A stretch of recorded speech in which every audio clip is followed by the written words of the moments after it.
النبي صلى الله عليه وعلى آله وسلم: إن الله لا يقبض العلم انتزاعا ينتزعه من صدور الرجال، ولكن يقبض العلم بقبض العلماء، حتى إذا لم يبق عالما اتخذ الناس رؤوسا جهالا فسئلوا فأفتوا بغير علم فضلوا وأضلوا.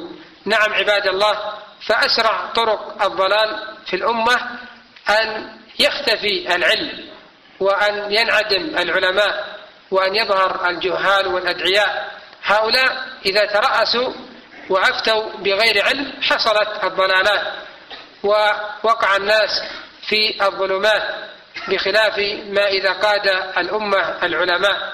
فلهذا عباد الله علينا أن نعرف لعلماء الأمة قدرهم وفضلهم ومنزلتهم، فنلتف حولهم ونلزم غرزهم ونسألهم عن أمور ديننا.